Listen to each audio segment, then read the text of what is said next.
దేశంలో ఇప్పుడు భాషా రాజకీయాలు నడుస్తున్నాయి. దేశంలో ఉన్న ప్రజల కోసం, వారి కనీస అవసరాల కోసం, వారికి కల్పించాల్సిన ఉపాధి కోసం, ఉద్యోగాల కోసం కాకుండా భాష కోసం తెగ బాధపడిపోతున్న విచిత్రమైన పరిస్థితి కొనసాగుతుంది. రోజు రోజుకి జరుగుతున్న అరాచకాలను ఆపడం కోసం, పేదరికాన్ని అరికట్టడం కోసం కాకుండా భాషను ఉద్ధరించడం కోసం పాలకులు నడుం బిగించడం ఆశ్చర్యం కలిగిస్తుంది. త్రిభాషా సూత్రంతో దేశ ప్రజలపై హిందీని బలవంతంగా రుద్దే ప్రయత్నం ముమ్మరంగా సాగుతోంది. ఈ ప్రతిపాదన వచ్చిన తొలినాళ్లలోనే దానిని వ్యతిరేకంగా తమిళనాడు ముఖ్యమంత్రి స్టాలిన్ ధిక్కార స్వరం వినిపించారు. బీజేపీ నేతృత్వంలోని మహారాష్ట్ర సంకీర్ణ ప్రభుత్వం బలవంతాన హిందీని రుద్దబోయి బోర్లా పడింది. అల్లర్లు, ఆందోళనలు చెరలేగిపోయాయి. ఇదంతా బూమరాంగ్ కావడంతో పాటు ప్రతిపక్షాలకు ఒక ఆయుధం అయ్యిందనేది బీజేపీ ప్రభుత్వానికి అర్థమై వెనక్కు తగ్గింది. కాకపోతే మేకపోతు గాంభీర్యాన్ని ప్రదర్శిస్తూ అధ్యయనం చేయడానికి ఒక కమిటీని వేస్తామని చెప్పి చేతులు దులుపుకుంది.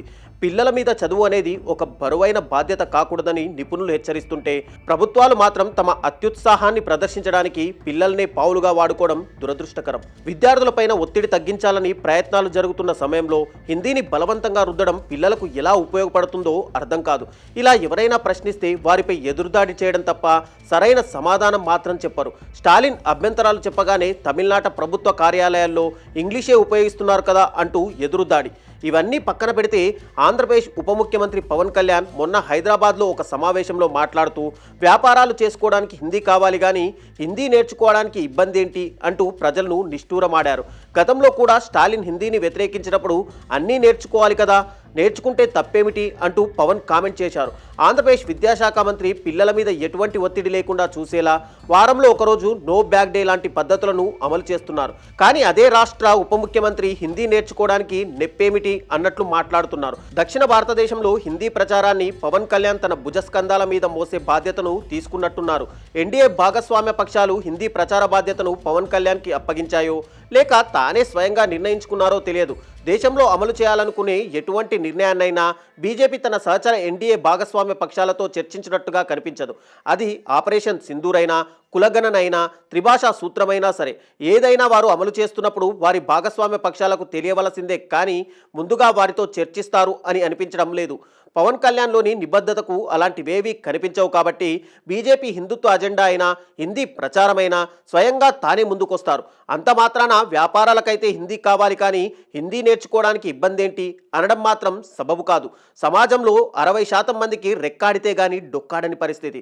వారికి వ్యాపారానికి స్పెల్లింగ్ కూడా తెలిసే అవకాశం లేదు.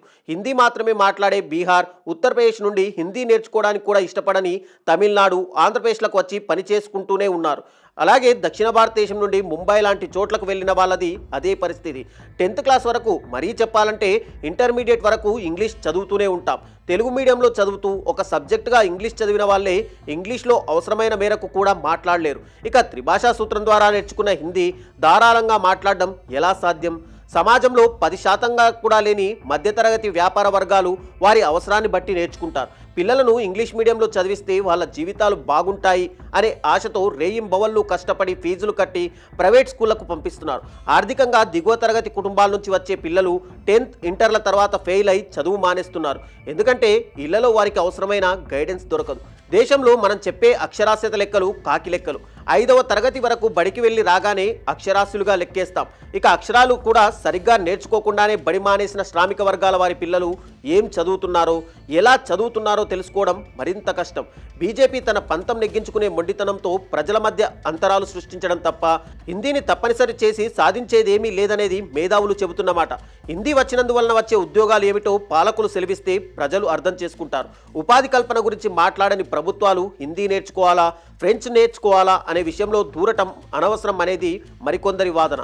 ఈరోజు ఒక దేశం ఒకటే భాష అన్నవాళ్ళు రేపు ఒకే దేశం ఒకే పార్టీ అనరని గ్యారెంటీ ఏంటి అంటూ సోషల్ మీడియా వేదికగా అనేక మంది ప్రశ్నిస్తున్నారు. శాస్త్రీయ విద్యా విధానం అమలు చేయాలని ప్రపంచ దేశాలు ఆలోచిస్తుంటే భాషను అడ్డుపెట్టుకొని దేశంలో అసమానతలను పెంచి పోషించే ఆలోచనలు మోడీ సర్కార్ చేస్తుందనే విమర్శలు కూడా బాగా వినిపిస్తున్నాయి.